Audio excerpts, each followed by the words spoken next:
Hello and welcome to Enchantment of Eternity's review for Star Trek Lower Decks series finale.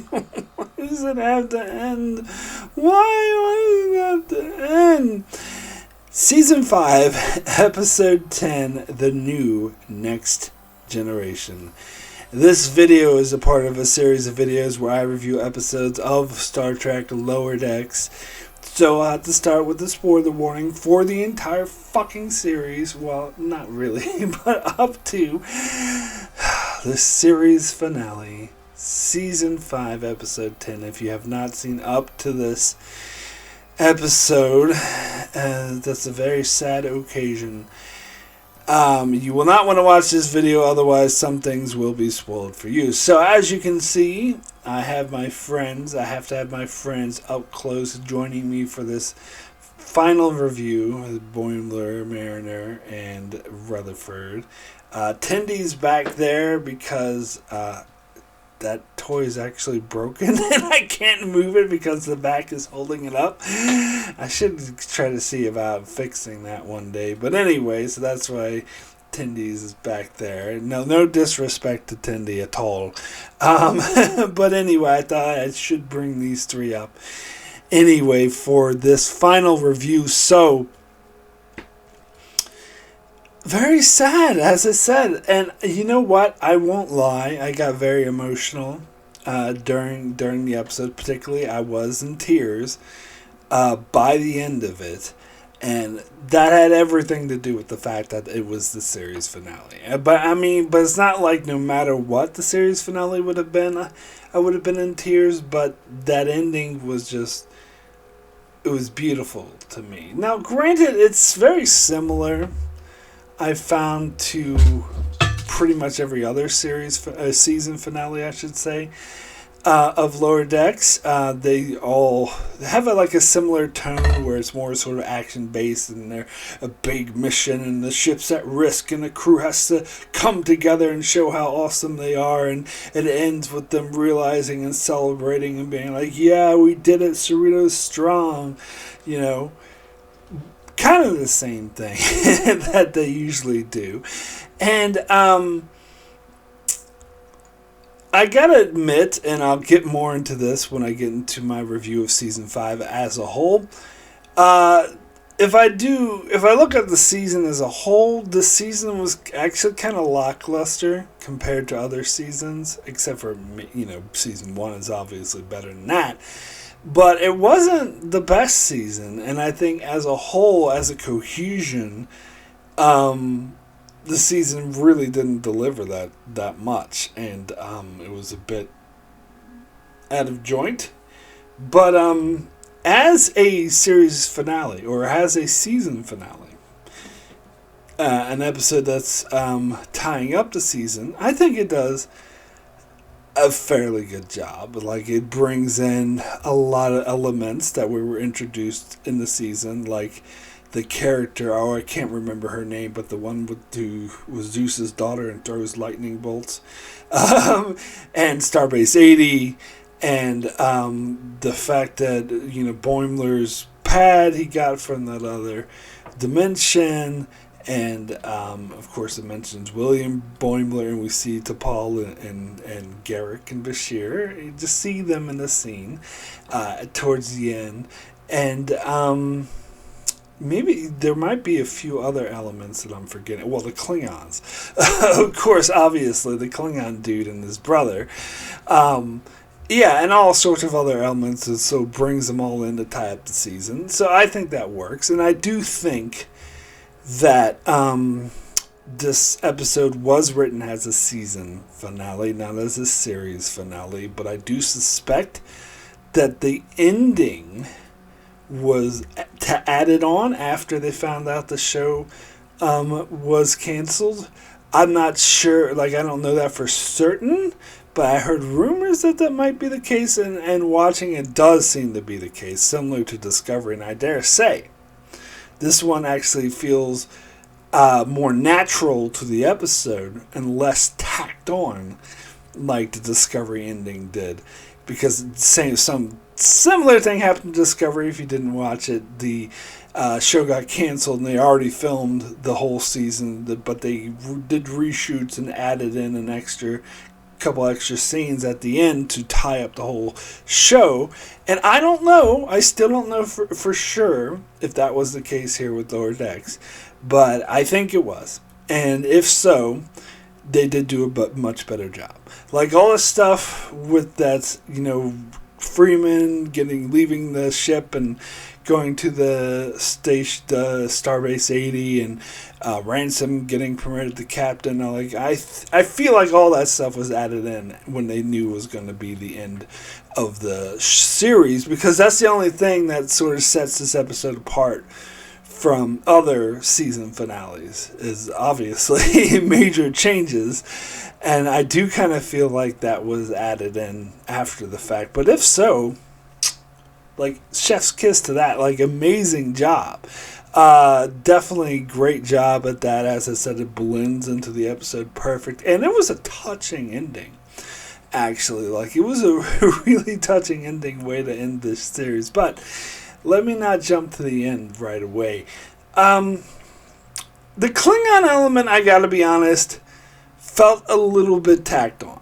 It reminded me of the season 2 finale of Enterprise.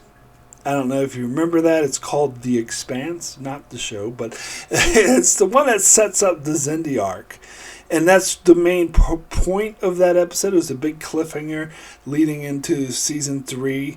It's, had that big 9/11-esque disaster on Earth done by the Xindi, and it's about Archer finding out about the Xindi and getting a ship together to go hunt them down. Well, you might not remember, because I kind of forgot about this as well, because it's so tacked on. There's actually a plot about Duras, ancestor of Duras, whose name is also Duras, trying to hunt after Captain Archer and kill him, and they were attacking the Enterprise, and they were kind of like annoying bugs. Every time they showed up, I was just thinking, go away. And it was obviously just added in just so there could be some action and some suspense and tension in that particular episode, because otherwise the episode was just a giant setup. It was a giant prologue for season 3, so they're we need to have some sort of action to sustain this episode, so let's throw in the things with these Klingons. And I kind of got similar vibes of this episode. Now, granted, nowhere near as bad. I don't think it was anywhere near as bad. I didn't find it completely annoying when the other Klingons showed up. I wasn't go away, just stop wasting the time. It did kind of slot into the plot a little bit better, let's say, than the Enterprise one did. Because we were introduced to, I can't remember the Klingon's name, but the Klingon that we know, and his brother, and the fact that Klingon had killed these two brothers. Now we meet the sister. Kind of reminded me of the Duras sister a little bit, except there's only one of them this time.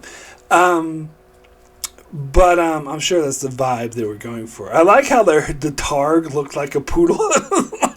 It was like a poodle Targ. That was kind of funny. Yeah, she was kind of annoying at times, though. But I did think, they needed some sort of action and some sort of tension in the episode, other than simply just them going into a rift. So it did add something to it, and I do like the thing about, the trying to find the brother and Ransom hit him and stuff like that. It did add a little bit more, and again, it's not totally and completely tacked on.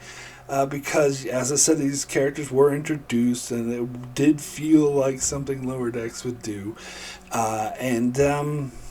So yeah, I wasn't totally against it. Don't get me wrong. I don't think it completely sucked or just detracted from the episode, but it could have it did feel a little bit tacked on, though. It could have been handled a bit more smoothly if they set up for it better in previous episodes. I do think, and I guess this is something I'll get more into when I do a review of the whole season, but I just want to point out, I do think this episode would have fared better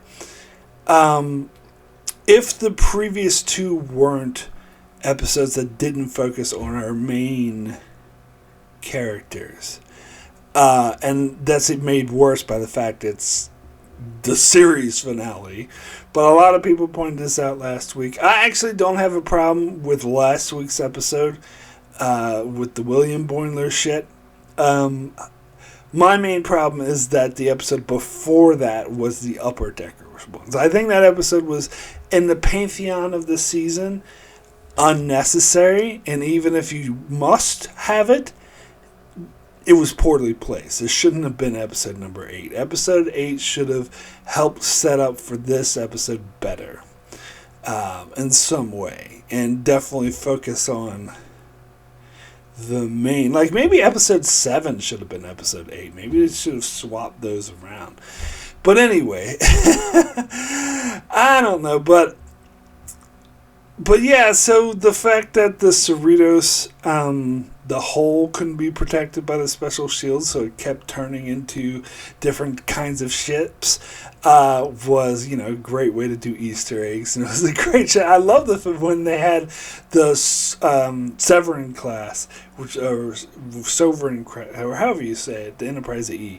And it was like the biggest ship, and it was like sleek, and it was like much more huge. And they're like, oh, I guess we'll have to do with this ship. That was kind of funny.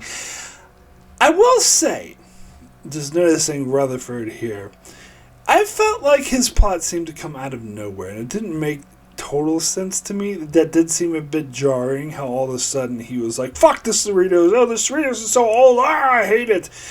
That seemed to come out of nowhere, and then all of a sudden he was like, oh, the ocular implant was the problem, so he got rid of it all of a sudden. Like, that seemed a bit sudden, a bit jarring. I don't know if they did a really good job building up to that. But I think they paid off the Boimler storyline really nicely. I like the fact how he was willing to destroy the pad in order to protect Mariner. That was cool. And yeah, I'm just thinking of, before I forget, I gotta mention one of my favorite lines of the episode is at the end where Ransom said to Rutherford, he's like, Mr. Rutherford, a little birdie told me that I can't remember, like, that you did something amazing with the engines and helped it be even better. And Rutherford, like, was it Dr. Migulot? He's like, Ransom was like, yeah. I don't know, I found a little birdie, like, I wasn't thinking about that when he said that, because that's a common saying, of course. Little birdie means, oh, something told. But when he said, oh, is it Dr. Migulot? I thought that was hilarious.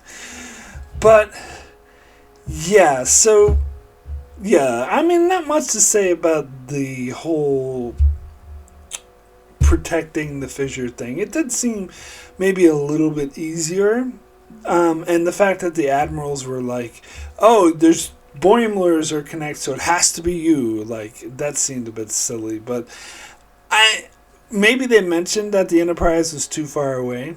And when they mentioned the Enterprise, I was like, oh, we're gonna get another cameo here, maybe even a Patrick Stewart cameo, but that wasn't to be, and I'm not gonna complain because we got plenty of cameos last week, and even a Data cameo the 2 weeks before, so we're good. Like, I'm not going to be greedy here. It's just, I thought maybe that might be the case, but when it wasn't, I'm like, no, that's all good. You've earned your cameo quota for the season for sure. But yeah, so that was a cool ending. But I will say, if that was the extra scenes that were added in, they were really touching. Like, and I think they were, not only were they touching, they were perfect for the show. It was a perfect way to end the show, I think. Like, again, like the whole montage of we're the Cerritos and we're awesome. They've done stuff like that in other season finales, but this one felt more grand, as it should. because it's the series finale, not just the season finale. Still crying over that. But it felt more grand the way that they showed all, and it was callbacks from like all the different things we've seen in the show previously. Like they showed the twaining and the oh god, I don't even remember all the things they showed. They showed the Jennifer's friends who were fighting over the candle. And when I was looking at the candle, I was like, is that Dr. Crusher's ghost candle? It kind of looked like it. I just watched that episode not that long ago. I was like, is that what they're showing? And then when they were showing in sickbay and Dr. Tahana was like, healing someone, this guy just, their energy portal like opened up and this guy just fell through it. I'm like, and I'm trying to remember because it's been so long since I've seen that episode. I was like, is that the guy who ascended back in season 1? Did he come back? Is that him returning from ascension? Or am I just wrong? Or maybe it was like that Fletcher guy but he got put on another ship. I don't know. Maybe it was someone else entirely. It's been a while since I've seen these earlier seasons, so I'm sure someone else is going to point that out to me. But I think it would be cool if it was. I think it would be cool if that was the Ascension guy. But yeah, no, seeing all the different parts of the ships and all the different call-outs. And while this is like a montage over top of Mariner's sort of speech about how the Cerritos is actually an amazing ship and that we shouldn't be so envious of other Starfleet ships, we're just as good as them. Like, what a perfect... Because I think even in other earlier season, their season finales, even them, they never sort of claimed that the Cerritos was just as good as the Enterprise or all the other ships. But here they are. They're like, may not be typical Starfleet. We may be a bit off, a bit weird, but we work and we're better and we synergize. And yeah, it was beautiful. It was just beautiful. And the shot, which I no doubt am going to use as my screenshot for this review of the 5 main characters now, because add in T'Lyn, and the turbo lift, like their hero shots, like that was... It was such a good shot. It was such a beautiful way. And I forgot to mention the whole thing with Tindy and T'Lyn, how they weren't, finding it hard to work together as joint science officers, but then they had that, it was almost like an anime sequence where it was like, science officers, blend or unite and whatever, and they both do the same thing at the same time. That was actually really cool. I did enjoy that as well. But yeah, now the ending montage was beautiful, and it actually, and Ransom came on board as the captain, and they always have, this seems, modern Trek seems obsessed with making fun of people's catchphrases for saying go to warp. I feel like Legacy Trek never really focused on this. I mean, it was just kind of a thing that was there, like Picard said, engage, but I don't think Janeway had her own particular catchphrase, or nor did Cisco. So I think it's just a thing that modern Trek is obsessed with, and they did so many jokes with it already over in Discovery and Strange New Worlds that I'm actually kind of sick of it. Oh, and I think Lower Decks earlier had mentioned it. I mean, there was a whole... I think, yeah, there was an earlier episode where Freeman was trying to come up with one. And I think eventually she decided on Warp Me. But even though I'm kind of sick of that joke, it really worked here. It was actually a funny way. Like, it was such a true to the show way and it's true to Ransom's character too, where he's obsessed with exercise. he's like, what? I can't even remember what the hell it was. Something like work the core, or engage the core. Yeah, that's what it was. Engage the core. And Mariner's yelling at him. It's like, don't you do an exercise catchphrase. And the whole thing with Boimler and Mariner being made joint first officers, even though they're lieutenants, provisional first officers. I would mind that if this was any other show, but since it's Lower Decks, I'm perfectly fine with it. It's a Lower Decks kind of thing to do. And I just kind of liked it. Actually, again, it made me a bit teary-eyed, being like that the two of them were like, no, we're Lower Decks. And they're like, no, now you're in charge of the Lower Decks. Like, what better way? What better way to end the show? And I thought they were going to make Rutherford the chief engineer, but they didn't go that far. They did just praise him for his work. So he's obviously got a high position. And, of course, T'Lyn and Tendi are already the science officers. So, I think that's implied they're the senior staff now. They're no longer the lower deckers. They're now on the senior staff. I mean, the show practically treated them that way already because they're main characters, but still, it's kind of official now. So it's like, it's a beautiful way to end the show. And, it was true to the humor. The whole joke about the little birdie, I thought was hilarious. Make me low. It's always great. So yeah. That's all. That's pretty much all I gotta say about this episode. So, my rating for the new Next Generation out of 10 is a 10, the best. I'm not gonna call this the best episode of the show. Probably not even one of the best. I mean, it might be up there, but it's not like top tier, best of the best.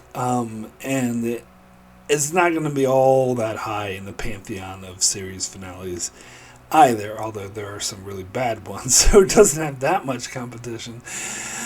But it's I still had to give it a 10. I still had to give it a 10 because even though it wasn't, I wouldn't say it's even the best season finale. I think there were definitely better season finales, but because the Klingon stuff was kind of tacked on, and some of the plot seemed kind of simple. Like, it was kind of easy for them to overcome that fissure anomaly when they made such a big deal out of it. Although, at the end, when he said, "Oh, did we just save the universe?" Like, that also was like an awesome moment. That got me a bit teary-eyed. So it's mainly for that ending. Like, that ending was such a perfect ending and such a beautiful ending and such a funny ending. Like, it would fit Lower Decks. I think it was a great send-off. So I do kind of feel like that must have been the case, that they wrote that specifically when they knew this would be the final episode, and I think it worked. I honestly think it worked better than Discovery's one. It definitely blended in better, and it didn't seem tacked on the way that Discovery's one was obviously tacked on. This one was actually more fitting. So, I mean, I could be wrong. Maybe it wasn't tacked on or written afterwards, but I'm sure, I would bet anything that it was. But anyway, very impressive. Got me very emotional. As I said, I was tearing up at the end. So definitely bawling my eyes out a little bit. Just a little bit. So 10 out of 10 for this. I am just so sad that that's it. That is the whole Lower Decks. Hopefully, I do hope that this will return in some form of fashion, be it a sequel series or maybe just some, long treks. Come on, give us some, Paramount Plus movies. I mean, you can do one for Section 31, you can do one for Lower Decks. Or, anything. I do see it returning in some fashion, hopefully. Let's hope. But as for the show itself, this is it. It is over. But yeah, I'm sad that it's gone, definitely. But if it had to end, this was a good send-off. So that is it for my review, my last review of Lower Decks. If you enjoyed this video, please be sure to leave a like, subscribe. You can support me on Patreon if you so desire. Links in the description below. I am also covering Star Trek Next Generation and Star Trek Deep Space Nine, one episode at a time, and I shall continue to do so going forward. I have to get my fix somehow. That Lower Decks is now over. So yeah, be sure to keep up, watch my channel. Also, I'm not done talking about Lower Decks yet, because I will be, as I mentioned, doing a review for Season 5 as a whole. That will come out next week.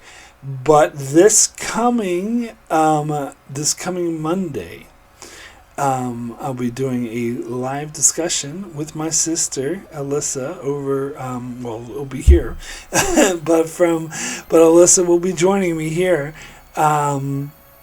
for discussion on Season 5 as a whole of Lower Decks. So be sure to join us for that. Check out my review and check out my reviews of DS9 and TNG going forward. I'm almost done covering TNG, and then pretty soon I'm gonna have to start Voyager. So you can check out my channel. Please be sure to subscribe as I continue on this Star Trek journey. Thank you so much, Mr. Boimler, Mariner, Rutherford, and Tendi back there. Thank you so much, everyone, and we'll see you next time.